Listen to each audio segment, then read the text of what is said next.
Okay, welcome back to one more presentation on this IoT.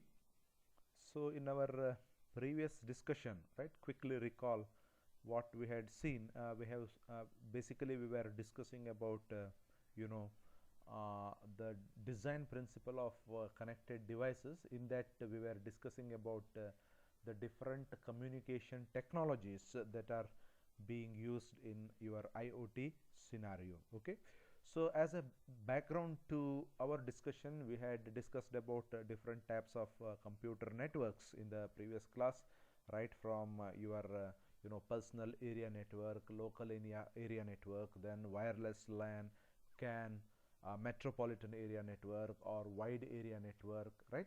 So even a storage area network, a system area network, and even so EPN, that is the enterprise private network, and the virtual private network. These were some of the important types which we have covered under the computer networks. And I have already told you what is the intent behind discussing on the computer networks in connection with the communication technologies that we use in our IoT scenario, right? And again, I will quickly make you to recall that the communication technologies we use in either the physical layer or the data link layer, right?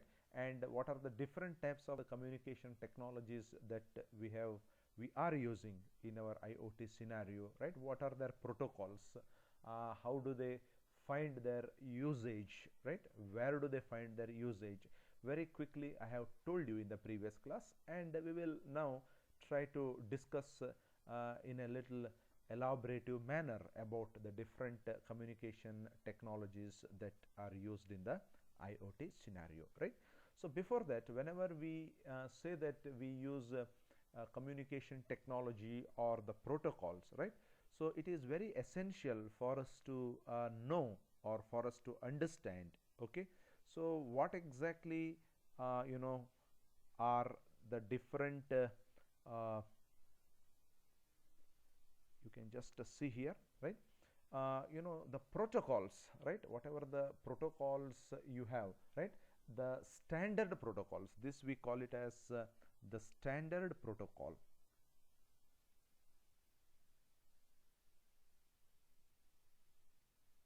Standard protocol, right?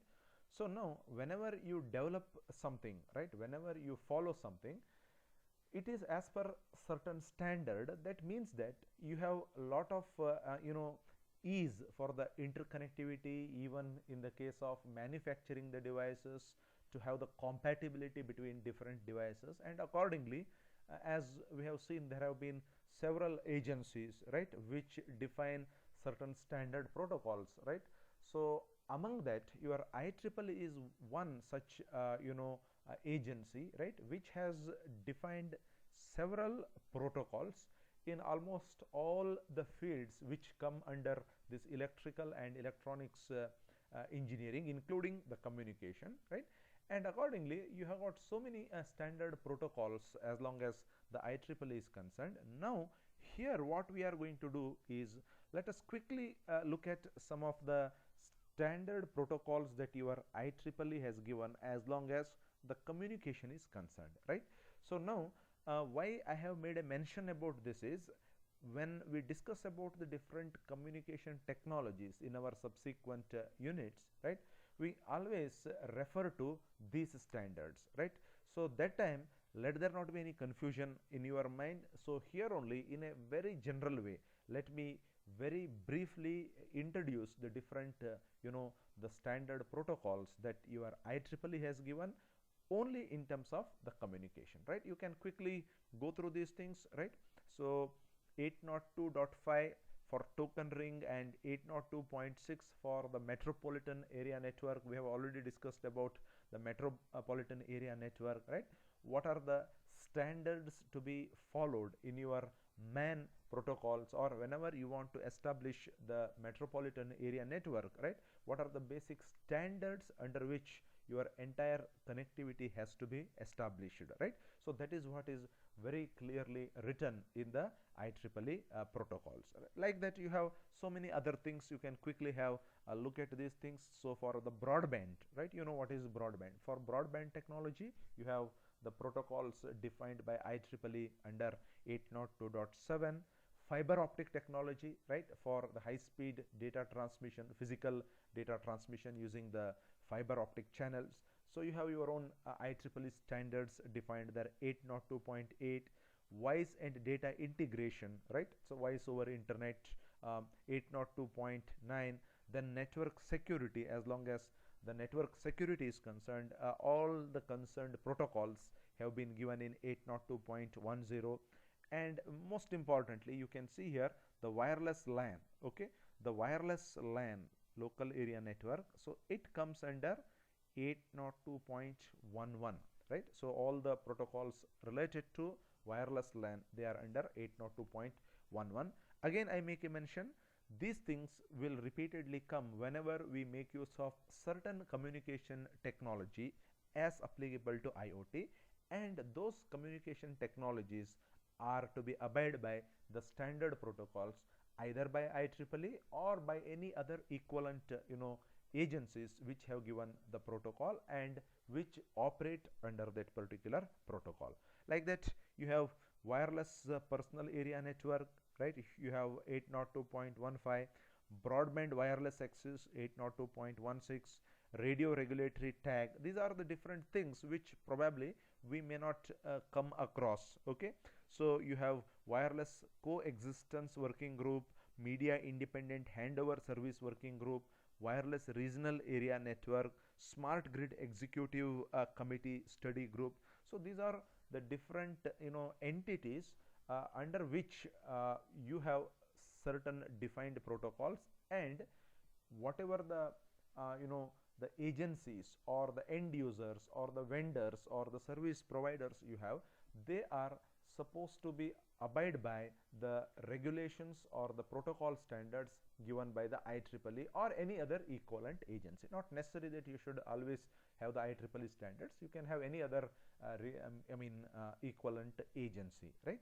So this is what is the meaning of IEEE standards, right. Again, when you speak about the IEEE standards, when I say that it is 802 dot 1 or 802.11, so you may have one more dot here which will define certain subset under the wireless LAN. Similarly, 802.1.15 dot something, that will give you some more subset under the wireless personal area network, right.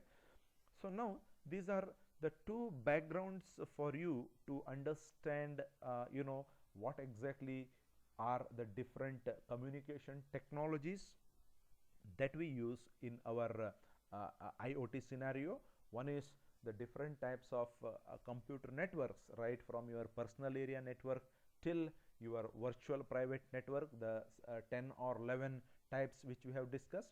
And apart from that, as a background, you should always have certain protocols which are defined by IEEE, and each protocol calls for what, it stands for what. So that also you are supposed to have, as long as your understanding is concerned in terms of the communication devices, right. So with these backgrounds, now let us quickly go into our actual concepts or the actual things which we are supposed to study here, that is the communication technologies, right, the different communication technologies that we use in our IoT scenario, right. So now in this, first let us start from NFC, right. So as you can see here, this NFC stands for near field communication, right, and basically this NFC, wireless communication technology, right. So now what do you mean by near field communication? How exactly you understand what is near field communication, right. I have given you one diagram also here, you can quickly look into this, right. Probably you should be able to understand what exactly we have, what exactly is the meaning of the near field communication. As you can see here, it is meant for a short distance, right, short distance in the sense it is about 10 centimeter to 20 centimeter. Basically, it is for the exchange of the data between the devices, right? This is one of the standard communication technologies which your IoT makes use of, and definitely as and when we come across certain examples, I will definitely make a mention about the end uses of all these things. Now we will try to understand the basic topologies or the basic characteristics of the different communication technologies that we use in the IoT scenario. Okay, short distance 10 to 20 centimeter, basically for the exchange of the data between the devices, right? Now if you look at the examples, you have the proximity card reader, right? You have got the proximity card reader, RFID, it could be with respect to RFID, IoT, M2M, mobile devices. It could be with respect to the mobile payment wallet, car electronic key. Probably car electronic key is one example, one perfect example or the best example of NFC, near field communication, right? So whenever you bring that key near to the car, right, so you may have the mechanisms for the car to get automatically charged up or open or something like that, right? So you may have house or office entry key, right? You may have biometric passport reader, all these things, right? So now maybe as a background to this, I will give you one example. I want to mention one example, right? Nowadays you have got certain wallets, that means your money wallets which you keep in your pockets, right? Along with money, you may have so many cards that are being kept. Okay, that so many cards, it could be your MasterCard, Visa card, where it has got the chip and all, right? So now the smart people, or what you can call this cyber criminals or something like that, even they make use of some of the handheld devices to read the information from your cards. They come very close to you, right, making use of a the near field communication device, identification device, right? So they may access your information from your card, right? So that is the reason why nowadays you have got the wallets which have come with the protection for such things, right? RF protection, you can Google it, or you can see. So you have the wallets, I mean the purses, what you call, right, with the features of anti NFC devices. That means it is not possible for any the intruder to get access to your wallet where you have got the cards and all, so that they can steal the information. So this is one example, right, of what your NFC stands for, the near field communication device, right? So these are some of the examples that we generally come across as long as the NFC devices are concerned. And let us try to see some more characteristic features of this NFC, right? The same thing we have seen here. Now let me go to the next this one. So here basically how exactly an NFC works, the near field communication device works.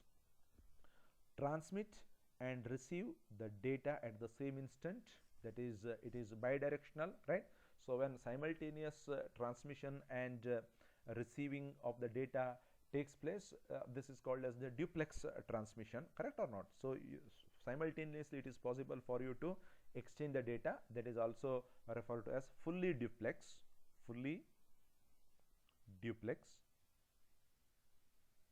data transmission is possible here, right? It can generate, right, it can generate RF fields for the nearby passive devices such as passive RFID, radio frequency identification device. I will come to all these points in detail, right? It can check the RF field and detect the collision of the transmitted signal, right? This is how the NFD or NFC devices work, right? It will check the radio frequency field and it can detect the collision of the transmitted signal, then check collision when received signal doesn't match with the transmission signal. That means if your mismatching is there between the two devices, right? So then definitely that may be because of this reason, right? It can check the collision also when the received signal does not match with the transmitted signal. So you can see one example here, right? So this is what is a near field device which has been brought near to your card reader or something like that, which can get the information accessed, right? So maybe there are certain passwords and other protocols to be followed. So all those things come under the standards or the standard protocols over which your the near field communication devices work. Okay, so now coming to the next one, the NFC device can receive and pass the data to a Bluetooth connection or a standardized LAN or the Wi-Fi using the information handover function, right? So once the information is read, then it is also possible for you to make the NFC device to receive and pass the data to a Bluetooth connection, or could it be a standardized local area network, or could it be through the Wi-Fi using the information handover functions, right? So this is another thing which you need to have as a part of the protocol in your near field communication devices. This is where the standards and protocols will come into picture, and they play a very important role, right? So this is where you can have the two devices which are compatible, which you can call them as compatible, provided both the devices follow the same or similar protocols. Otherwise there will be mismatch and you will not be able to identify the devices. Sometimes that problem you will always come across, right? So a particular device not getting detected or not being properly identified, all these problems will come provided the protocol mismatch takes place between the two devices. That is the reason why the protocol plays a very important role here. Okay, so NFC device can receive and pass the data to a Bluetooth connection or LAN or Wi-Fi using information handover functions, and the data transfer rates for your NFC devices could be 108 kbps, 212 kbps, 424 kbps and 848 kbps as of now. Maybe there are certain advancements taken place by this time. I don't know the further details about the higher data transfer rate. You can definitely Google in and you can find out what are the latest data transfer rates as long as the near field communication devices are concerned, and its setup time is just 0.1 second. That means what do you mean by setup time? The communication that needs to get established between the two devices, right? So the identification time, right, the setup time, it could be as small as 0.1 second. So these are some of the the characteristic features of your near field communication devices. Let us see some more of this particular kind. The second one, right, after you see the near field communication devices, the next one is the radio frequency identification devices, right? So these radio frequency identification devices also may be considered as a part of near field communication devices, but at the same time it is possible for you to have a very remote access of these RFID devices to your node where you are located. That is the difference, right? Now radio frequency, what is the range of the radio frequency? Radio frequencies recommended by the concerned regulators. So you can see here 115 kilobits per second data transfer rates using carrier radio frequency signals from 915 megahertz and 868 megahertz to 315 megahertz and 27 megahertz. These are the mere standards. Let us not worry about the numbers there. From a certain range of the frequencies, right, which we call it as the radio frequency, right?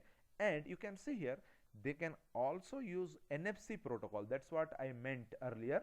They can also use NFC protocol based mobiles if they are within the range of 20 centimeter, right? So the RFID can also use NFC protocol based mobile phones if the distance is within the 20 centimeter range, because the maximum limit for our near field communication what we have seen is about 20 centimeter. Beyond that, definitely you will have to go with the protocols as far as the radio frequency identification devices are concerned. So about this radio frequency identification devices architecture, the different protocols and other things, definitely we will see in one of our subsequent classes where you have got the concerned content to be discussed. But now this RFID, we are basically discussing it from the point of view of the different communication technologies that we are using in the IoT scenario. So therefore I am not going into much details of this, but definitely I will give you some block diagram. Okay, so you can look at this block diagram. Probably you should be able to understand what is the general structure of your RFID communication. Okay, so you have a remote computer, and very importantly you have got an RFID reader.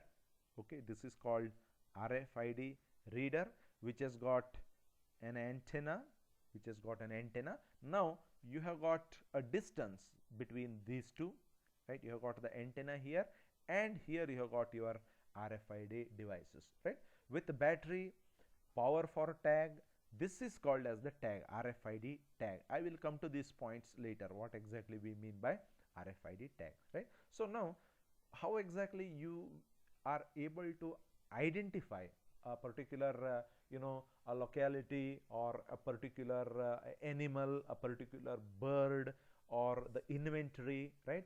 So how exactly you can track the transportation of a particular item, all those things come under the mechanisms that you develop between these two, right? So you have the radio signal going in one direction, then after hitting this you call it as a back scattered signal, which will be able to be read by the reader, and afterwards your computer makes the analysis about where exactly this thing is located, whether it is here or whether it is here or whether it is here. That all depends upon the distance limitation between the antenna and where exactly your RFID tag is present, right? So this is one diagram what you can see as long as your RFID devices are concerned. Okay, this should be able to give you a picture of how exactly the RFID communication is used in your IoT. Now with that, let me go to a little more characteristic features of your RFID devices, right? So now you can see here you have your transmit and receive the data at the same instant. Again, it is a fully duplex, as we have seen in the near field communication technology. And for the matter of fact, there is no much difference between this RFID and near field communication technology. Only thing is that the distance, right? So as long as the distance is less than 20 centimeter, or even sometimes it could be more depending upon the type of the near field communication device that you deploy.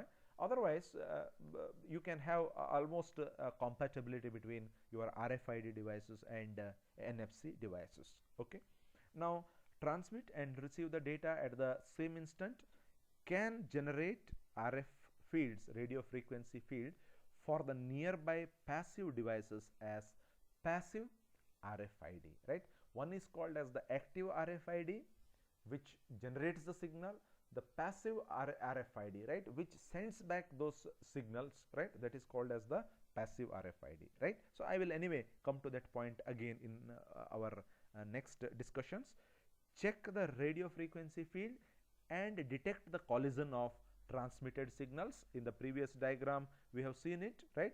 So here this way, and this is in this direction.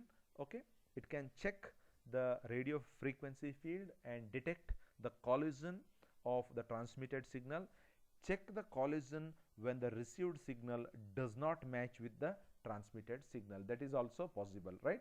So you may receive some signal from some other RFID devices or the tag which is not concerned to this. Okay, that is, so there is every possibility that it is also received here, but you can definitely say that this is not my signal, only this is my signal. That provision is also there in the RFID devices, right? So now how exactly the RFID devices do these things, right? Generally they contain, right, integrated circuit IC and antenna embedded or labeled on the object, right? So this is what is uh, the way in which the basic establishment of the connection between a source and the destination, the antenna and RFID tag takes place, right?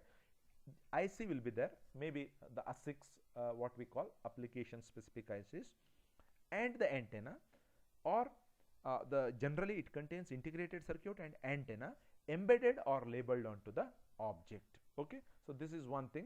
Then we have got two types of RFID devices. Okay, one is called as the passive device without inbuilt power source. Please try to note this: without inbuilt power source. You have studied what do we mean by active devices and passive devices. Active devices which are capable of generating the power, passive which consume the power. On the same context you can refer to these things also. Passive device without built-in power sources which gather charges from the received radiation and thus start functioning. See how beautiful the technology is here, right? So now if I go to the previous diagram here, right? So now suppose if you don't have the battery here, then you call it as a passive RFID device, right? So when you don't have the battery here, how does it work? Based on the signals that it receives, the radio signals that it receives, it generates its own power, right? So they are called as the passive RFID devices, which gather the charges from the received radiation and thus starts functioning, right? Then the second one is the active devices, right, with power source, can on its own discover the nearby node for data interchange, right? So it is possible for the passive devices to identify the nearby node on its own because it has got its own indigenous power source, right? But as long as the passive devices are concerned, they need the signal from the antenna to hit them or to be propagated and received by them, and those signals will be converted into the power signals, and in that way the devices, the passive devices, should be able to discover the node. Okay, so this is about the RFID devices type 1 and type 2. Okay, active and passive.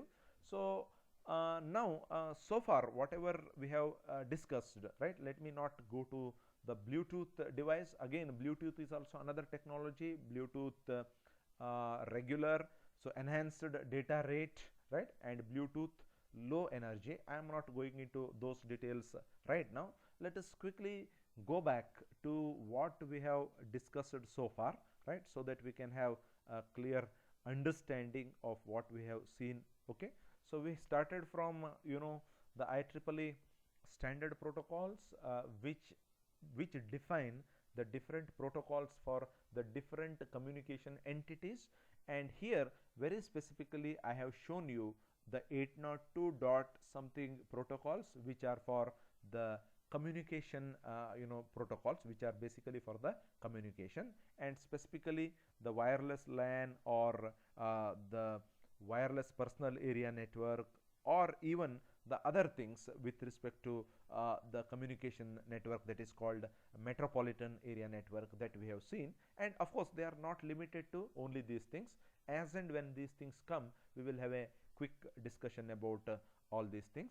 Then with this background and with the background of the different types of computer networks, right from your personal area network till the virtual private network, we have seen the two types of the communication technologies that we generally come across, apart from the remaining, right? So one is the near field communication, where the near field communication technology is used, and what are the end users, who are the end users to have the near field communication. One diagram also I have shown you. I have given you the example of anti-RF wallets, right? So that your informations from your wallets should not be read by the intruders or these cyber criminals. Okay, then the next one is some of the basic characteristics of your communication devices, that is the near field communication devices. How do they transmit and receive the data? How do they check the collision of the signals which do not belong to them? Then after that we have seen the setup time and the data transfer rate and how exactly the communication is established in NFC devices. After that we have seen the next one, that is the radio frequency identification devices. What is the frequency range of this, right? So how it is considered compatible to the NFC devices, and one example also I have given. With this example we have seen how exactly it is possible for you to establish the connection between a reader and the tag, that is the RFID tag. And again we have seen the active RFID devices and the passive RFID devices. What do we mean by active RFID devices? What do we mean by passive RFID devices? And how we will use these things in our communication technologies, right? So these are the things for today's presentation. In the next presentation we will see some more types of the communication technology, including your Bluetooth or Zigbee and other things, right? Even the wireless communication protocols also, right? So now if you have any doubt regarding whatever we have discussed so far, please get back to me quickly. I will join you shortly. Thank you.